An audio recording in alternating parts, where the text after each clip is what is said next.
Hey, everybody. Welcome out there. And thanks, everybody, for joining me in this impromptu show today. Today is not a fun occasion. Today is not something that I ever thought I'd be doing when I woke up this morning, but was just here at home doing a couple things a couple hours ago. And all of a sudden, my cell phone the text starts going off like crazy. And I'm looking at it, and all of a sudden I'm getting texts from Eddie Sutton, some other people. Yo, Mike Gibbons just died. What? And then, of course, you go online and you start to see the tributes come in and people talking about it. And of course, this feeling of total disbelief and shock and pain. And it's like, what the hell? Mike Gibbons died? Didn't I just speak to this guy a couple months ago and wasn't everything fine? And so, of course, it is true. The great and, of course, legendary rhythm and lead guitarist from the absolutely legendary band Leeway has passed away. I do not know exactly what he died of. I don't know the circumstances. I was not personal friends with Mike Gibbons. I had interviewed him once and, of course, was an admirer from afar for, well, the last 30 something odd years. Told the story when I interviewed Mike and when I interviewed Eddie. Leeway changed my life. I mean, seeing Leeway at the Ritz with opening up for Guar in 1992, one summer evening when I went down to the Ritz because someone said to me, "Manny, you got to see this band Guar. They're crazy. They dress up in all these costumes and they spray blood at each other and they have all of these stage props, and you got to go see Guar, man. They're the greatest." And there's this band Leeway opening up for them. Yeah, you'll get through them and then you'll see Guar. And so anyway, I get to the Ritz, the old former Studio 54 there on Midtown Manhattan. And we're in there. It's a packed house, sweaty, electric atmosphere. And this opening band comes on that I had never heard of before, Leeway. And, you all know how it is with opening bands. You just kind of want to get through them to the main act. And they open up with this refrain of this bass line and some hi-hats going. And then the next thing I know, my world is entirely rocked and my life was never the same again after that. The intro to, of course, Rise and Fall, and then Mark of the Squealer. The absolute sheer power and this huge sound coming from that stage of the twin Marshall JCM 800 stacks was something that I had never will forget in my life. And it was hugely influential to me later on as a musician, as a person who recorded, and of course, as a ersatz producer. Give me a second here. This is a little bit shaky. That night changed my life forever. And so I just wanted to pop on here real quick and just kind of talk. I have no prepared statements. I have nothing, no notes, no nothing really, other than some pictures and some memories of Leeway and of course brief memories of interviewing Mike and all that kind of stuff. But no, today is a very tragic day. And so I'm not my usual self. And I feel very, very sad. And of course, I feel sad for Mike first and foremost. I'd like to know what happened, how he died and what happened. What were the circumstances? Was it an accident? Was it a sickness? I'm sure that'll all come out in due time. People are starting to pay their tributes online. And of course, I wanted to just be out there and pay mine because Leeway was really, as a musician growing up in New York City, I wasn't even a metal fan back then. I was certainly not a hardcore fan. In fact, I thought hardcore sucked. I was like, hardcore. This crap is crap, man. These people can't play their instruments. The singers can't sing. I was coming from a prog rock background. I was already knee deep, neck deep, steeped in Rush, Yes, Anderson, Bruford, Wakeman, and Howe, all the prog bands, and so on and so forth. Pretty milquetoast musical taste, actually, in retrospect. But you all remember how it was in the late 80s, early 90s. If you were a Rush fan, everything else was inferior, like you, that's just kind of the way it was in the camps that we had as musicians back then. Sorry, I'm sweating like a pig in here. But Leeway was it, man. Like, all of a sudden, I saw this band, this electrifying band. I had never felt like this before, seeing a live band. To this day, there was never a better live band that I'd ever seen. And I'm talking about the great bands that I have seen, all the classic bands, all the underground bands that I've seen, hundreds of them. Not one was ever better than Leeway at the Ritz in 1992, opening up for GWAR. After that show, I couldn't have cared less about GWAR. My mind was completely blown. And so I made it my mission to go out and buy the Leeway albums and all the t-shirts, and wherever they played next, my ass was planted firmly in that audience. I saw them a bunch of times. And those of you who were there, there in those early days, I mean, I go back to the early 90s, but I know that some of y'all guys were there in the 80s. You remember that feeling of New York, pre-2001, pre-9/11 New York, freedom, an open city, a city of fun, a city of danger, a city, just a beautiful, wonderful place to be, especially if you were a teenager, early 20s in the late 80s and early 90s. And of course, Leeway and bands like Cro-Mags and Sick of It All and Biohazard and Agnostic Front and Gorilla Biscuits and all that kind of stuff. They were the soundtrack to a lot of people's lives in those days. And of course, some of those bands went on to make it. Biohazard became a fairly well-known, internationally known band. Sick of It All even had a couple things going. Of course, the Cro-Mags were always a very big band, even though they kind of always remained underground. And to Mike Gibbons's eternal disappointment, Leeway was a band that he called the Forgotten Ones. That out of all the bands that came out of New York, it was Leeway that never really got the recognition they deserved. And I have to say that I think he was right about that. Mike Gibbons was the Mike Gibbons that I knew. Obviously, the Mike Gibbons that was nearing the end of his life. He was felt very slighted about the fact that Leeway had been what he called forgotten. And so much so that he did a documentary called Leeway, the Forgotten Ones, which came out a couple months ago, which you guys can buy on Amazon. It's only cost a couple bucks. It's worth getting, because it's basically Mike Gibbons kind of tells his story and really kind of just lets it all out as to why he was so disappointed and bitter at the whole experience. And it really is one of those great tragedies of music. There must be literally millions of bands out there, and probably thousands of tens of thousands of bands that were great that none of us have ever heard of because of various issues. They weren't organized enough to go out and play gigs. They just were a rehearsal band. They went out and played gigs, but they were in the wrong town and nobody came to see them. They went out and played gigs and everyone loved them, but they had horrible management, or they came out at the wrong time. And Leeway was kind of one of these bands that was like way before its time. And I don't really think the music business was quite ready for them at the point in which they existed. I think if they came out later in the 2000s, the 2010s, that they probably might have been picked up by a bigger label and actually given the respect and the recognition that they truly deserved. I mean, Leeway, in my opinion, was by far the best band that come out of New York City, and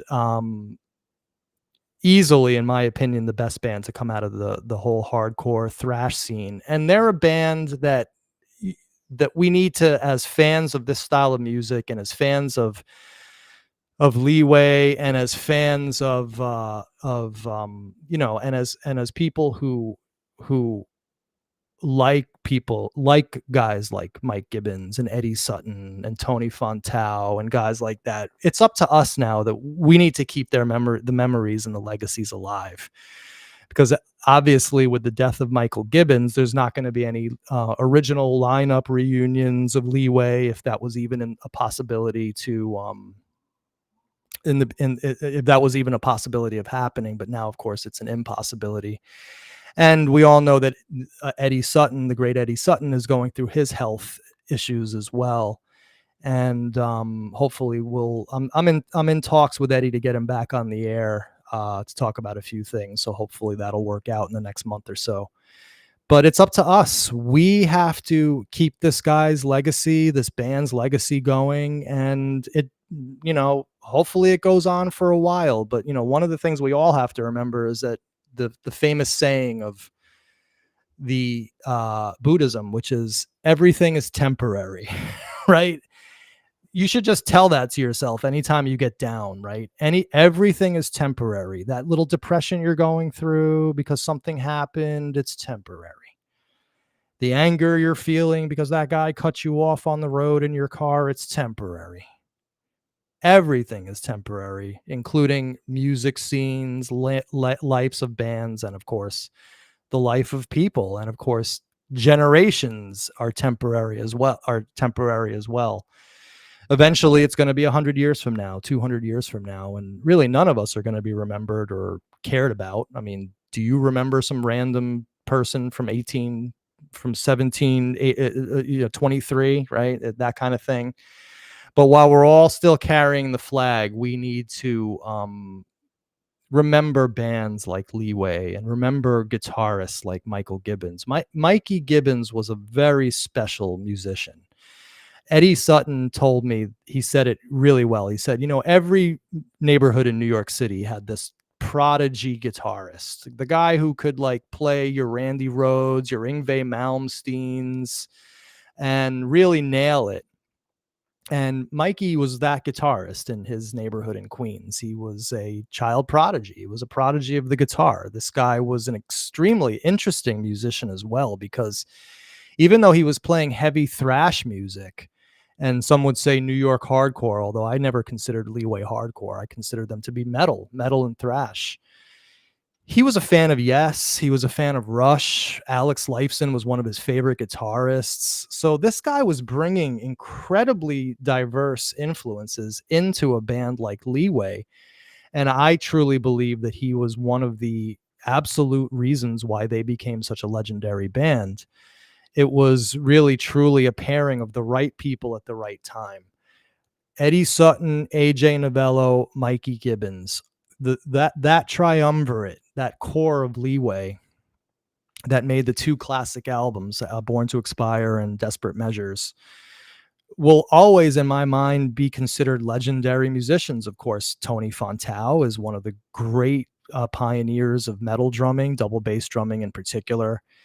From the original album, and Pokey was the great drummer on Desperate Measures. And so we're going to listen to a couple of their tracks. Like I said, I didn't have anything prepared today to talk about. I just decided to do this show an hour ago because I was feeling sad because we lost Mike Gibbons. I did this interview with Mike. Let me just get it up real quick. I don't want to share the audio, but some of you may remember we did this interview, Leewayology Behind the Hair. And I wanted to kind of make that the title because I thought it was kind of a fun sort of pun on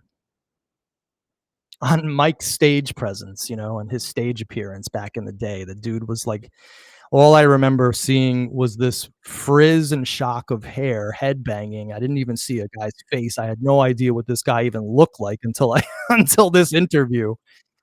And so we had called this interview Behind the Hair. And, right here, I think is a great place to kind of like, let's see if I can increase that a little bit because Mike was just having fun with this. He was in his studio, we were talking the tracks, we were listening to some stuff, rocking out, and you could just tell this dude was happy. Look at that smile on his face, even though he had well-deserved bitterness at the way that it all went down with Leeway and bad management, and the fact that this was a legendary band, that one of the greatest bands in existence that never got their due. He was bitter for sure. I even though I didn't know him very well, it was obvious that Mike still had a chip on his shoulder about that whole experience, but yet he was still able to listen to the old music, and we were having just a good time, just laughing and listening to the old stuff. So this is a great little way to remember Mike with his guitars and stuff. Let's take a look at some pictures before we listen to some music. Well, this came in today, just a little while ago, from Harley Flanagan, the great bassist from the Cro-Mags, who wrote Mike Gibbons Leeway, one of the best guitarists to ever play and contribute to this thing we call New York hardcore. You brought the metal and gave it that hardcore edge. We spoke many times over the years about playing and jamming. Sadly, we only got to do it one time. A great guitarist and an even better person. You will be sorely missed and always remembered. Rest in peace. So that's a beautiful tribute by Harley, and good for him for making it. Harley Flanagan, I don't know the guy from a hole in the wall. He has a reputation that precedes him for sure, but all the interviews I see, I would actually love to get this guy on the air. He seems like a fun interview, and a guy who you don't want to mess with, but who probably would be a good friend of yours if he liked you. So I just wanted to show that tribute. And of course, this is Mikey Gibbons. We showed this with him, and he told us who everyone was here and all this stuff. But this was his 5th grade class in October of 1978. And I chose this picture to show today because, like I said, I did not know Mike at all. I knew him from interviewing him once, and we had some plans to do some more interviews. But when I saw this picture, to me, and maybe I'm wrong, maybe if his family is listening, they'll correct me in the comment section, and please do. But to me, this just seemed to capture a certain essence about the guy. Wild, funny, spontaneous, mischievous, right? And of course, with those musician hands, this is, even at a young age, you can tell that this kid's hands, like look at the hands next to him, right? Big and clunky with fat fingers. Mike actually had beautiful hands. Now that I'm noticing, claw-like, lithe, thin, perfect guitar hands, actually. So I always enjoyed this picture of Mike Gibbons as a youth, because this seems to me to capture the essence of Mike Gibbons. And of course, this was the guy who I remember seeing, the Mike Gibbons of my era. And this is, of course, why you could actually see his face here, but I always remember never knowing what this cat looked like at all. And just some pictures that were put up by Drew Stone today, who interviewed him recently after the Forgotten Ones interview came out. And, Mike, this was 1990, so this was right around the Desperate Measures period. I don't know what this was or where this was or any of this stuff here or any of the backstory, but obviously Mike was having a good time here. And of course, this is what the guy loved to do. And in my opinion, this is what he was born to do on this planet. Mike was a court officer, and before that, I believe he drove like a delivery truck and did jobs like that. And he was a court officer, and just think about the injustice of that in a sense. Like, it's not, of course, it's honest work, but here was a guy who was born to be on stage performing, right? Look at this guy. I mean, the stage presence he had was unbelievable. The sound this guy had, absolutely unbelievable. so influential on me as a producer, even as a drummer. I was influenced by that sound. And when I went on to produce bands and record bands, I always harken back to the twin Marshall half stack sound of AJ Novello and Mike Gibbons as my prototypical sound for rhythm guitar of the heavy metal genre. And, this guy, Mike Gibbons, and here he is, of course, with the great Eddie Sutton, one of the greatest of all frontmen that ever existed on this planet. This band Leeway had such talent in it. But, and then of course there's the great AJ Novello in the background. And Mike had a lot of presence, and, there's a lot of guys rotting away out there as not doing what they're meant to do on this planet. And therein lies a tragedy. Neil Peart wrote a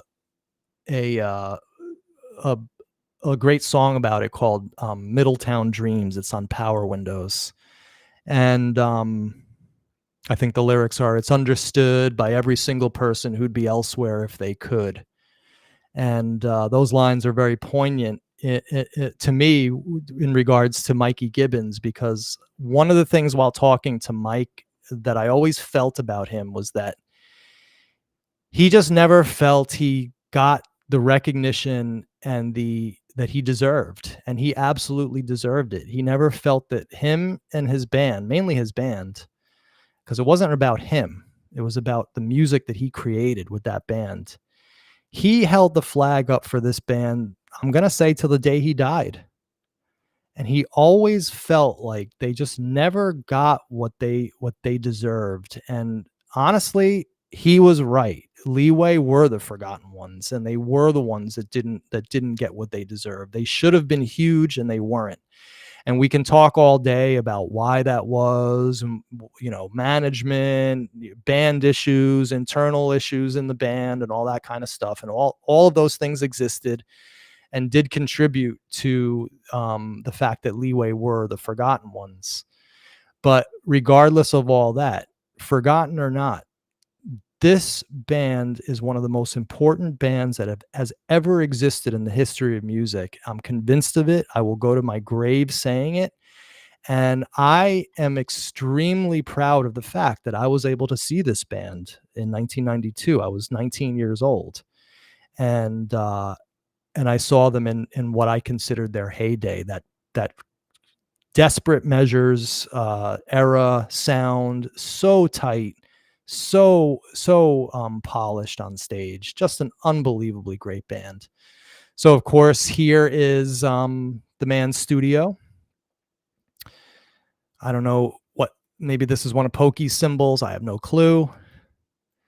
But there it is. There's the famous amp, the Marshall JCM 800. And I have to say that, of course, my condolences if anybody in Mikey's family is watching this. I'm very sorry. I absolutely am crushed today at the thought of Mike Gibbons not being with us anymore. It's I can't believe it, actually. I'm in shock. And this amp is an important amp in music history.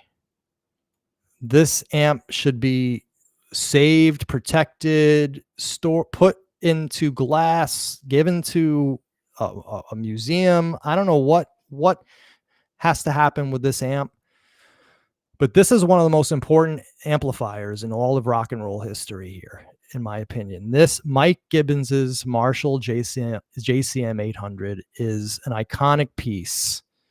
And I sincerely hope that this amp does not disappear into the ether. It should be played again, in fact. And maybe at some point that'll happen. And here it is again. The Marshall 800 lead series. Looks like it's modified. I'll never forget the quest of JCM 800s that this led me on. I went through a period where I got very into tube amps and guitar amps. No, that's not a plexi. Nikosmos. The Plexi is the 4-input one. The Plexi is from a little earlier. The JCM 800 came out in the early 80s. It was right after the JMP model, and the JCM had what was called the master volume and the preamp volume. So you could get those heavy distortions at lower volumes, and that was a revolutionary thing in amps at the time. And the 800, in my opinion, was the last great Marshall. The 900 just didn't capture the magic. And I remember the quest I went on to scoop up as many 800s as I can after I saw Mike Gibbons play that concert, because I I knew that I had to get my hands on this amp.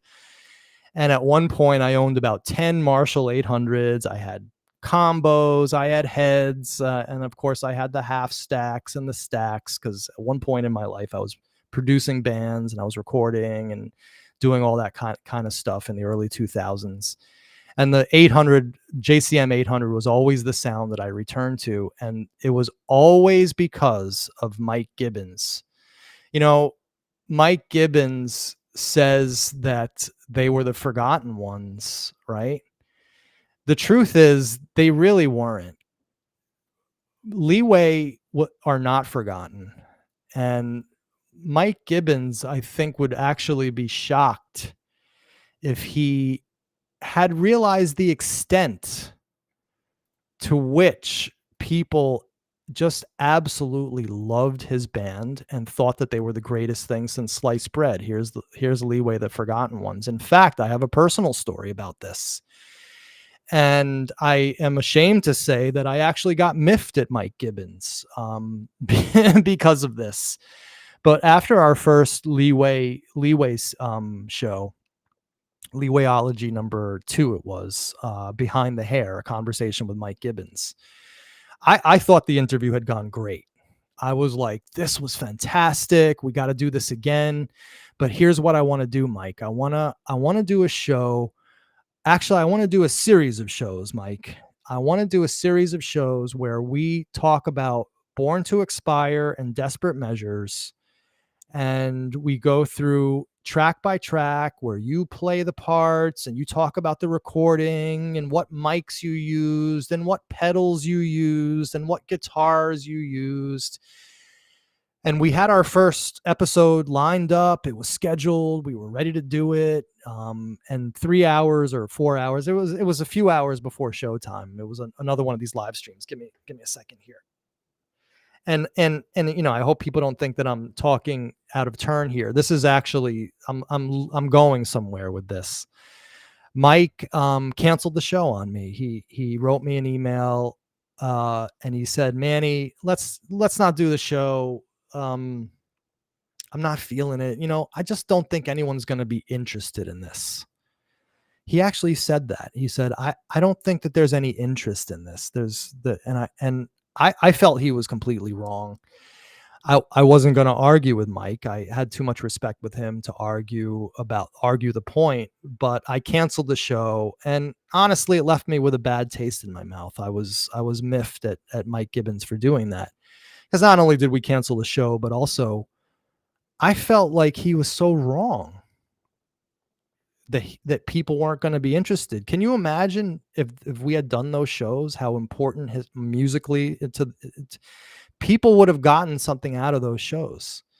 And I really think Mike would have enjoyed those shows. And one of the things I was trying to emphasize to Mike was that you guys are not forgotten. People still care about you.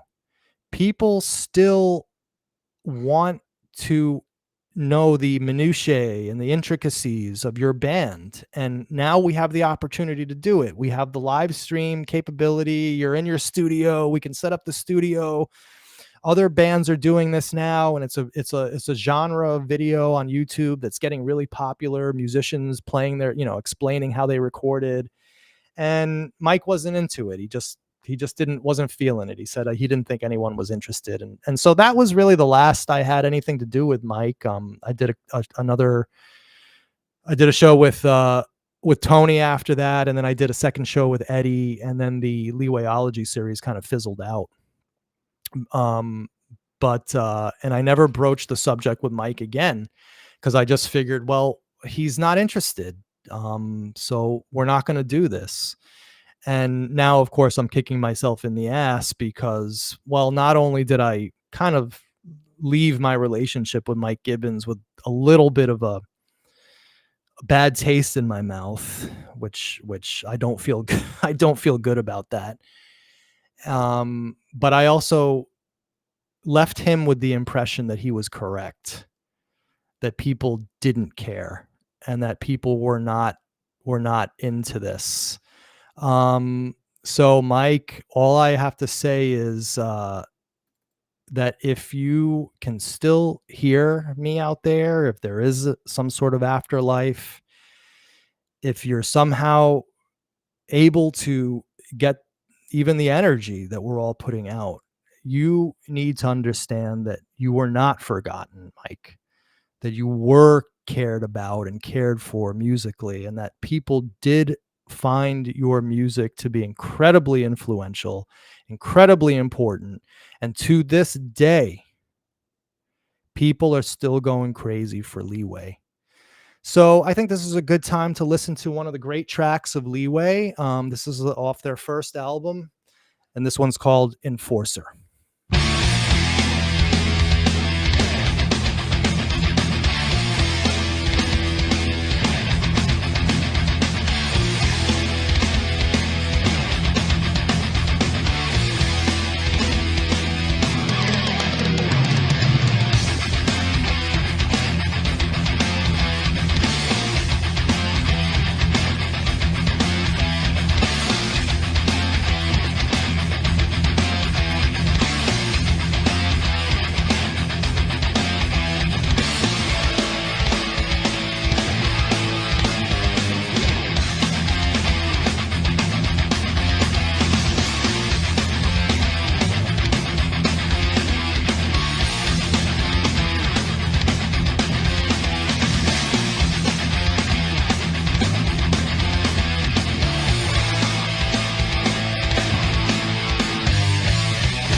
Mikey!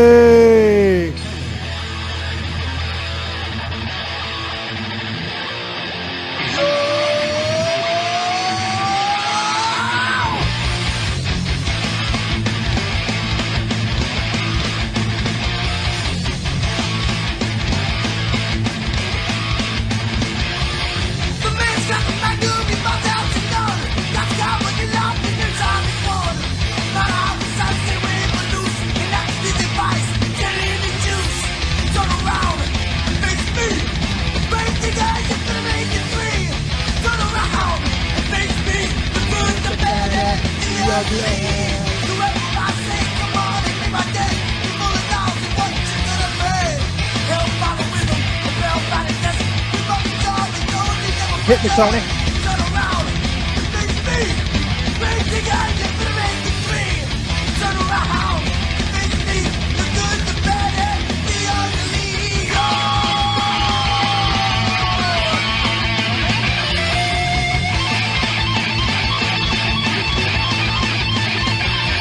Hit me, Mike.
All right. Yes, Enforcer from the great album Born to Expire. Yes, yes, yes. So, out of breath here.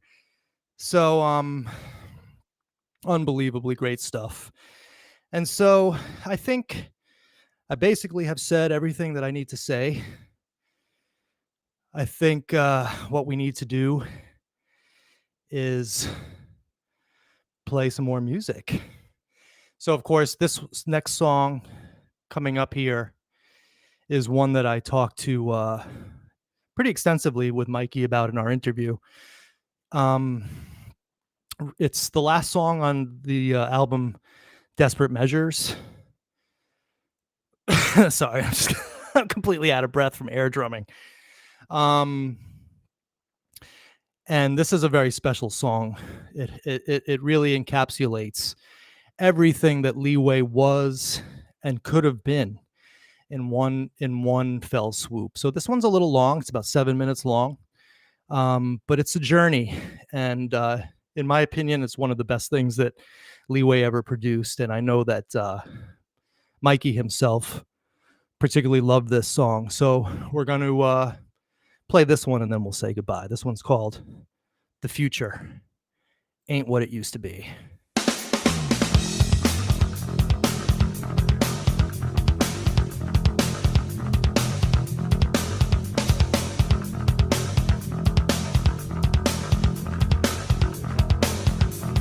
Kick it when the sun don't shine.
Another wasted day.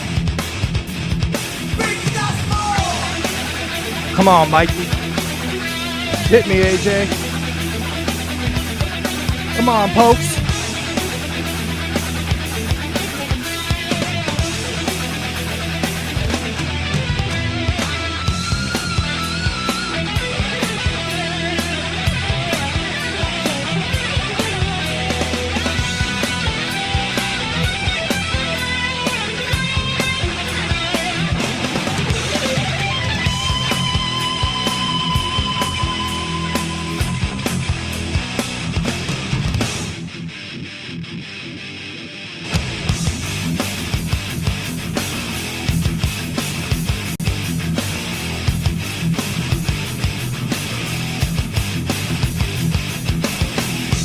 Full of dreams, it ain't all what it seems.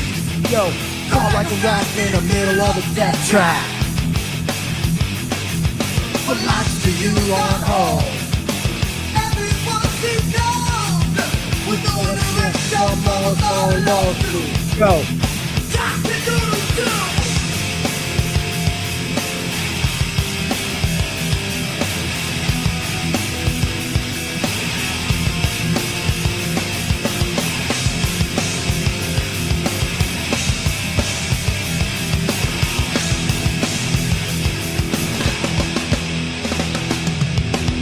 Someone confusing in this way.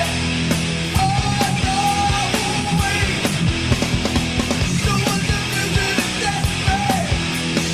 Oh no way. What's the thinking that I understand? You're gonna bring me your mental fail. Satisfaction of a shattered lie. It's so you have yourself another goal. But you can feel it. But you can feel it. It doesn't feel the same way. Still you can tell. Still you can tell. It took a long way straight.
The future ain't what it used to be. And I have to say that that is a very apt title given the sad passing of Mike Gibbons. The future, it ain't going to be what it used to be. So, everyone out there, I want to say thank you for joining me on this tribute to the great Mikey Gibbons. I can't believe I'm actually tributing this guy. I was hoping that we would have another few shows in the can with him about his guitar tone and his pedals and his amps. But it wasn't to be, guys. All we have are the memories at this point. And it's going to have to be what we all, that's what we have. And that's all we're going to get at this point. So, Mikey, I just want to say thank you so much for everything you did for me. Leeway was incredibly influential. Your music, your lyrics got me through a lot of very tough times. I'm sure that I speak for a lot of people when I say that your shows were some of the greatest moments of our lives. You were much more influential, much more loved, respected, and revered than I think you even realized during your lifetime. And I hope one day I'm able to see you again and I can relay that to you again. All right, everyone. So thank you so much out there. RIP Mike Gibbons. Condolences to the Gibbons family. Condolences to the greater Leeway family. Every Leeway fan out there is, well, shedding a tear today of sadness and, well, kind of facing these things kind of make us all face our own mortality as well. And that's something that's not very easy to deal with. So, but Mike, you left far too soon. You had a lot of great music left in you. But I just want to say, if you're out there listening, you made it, man. You were not forgotten. All right, everybody. Thank you so much for joining me. Really appreciate it. We'll see you next time.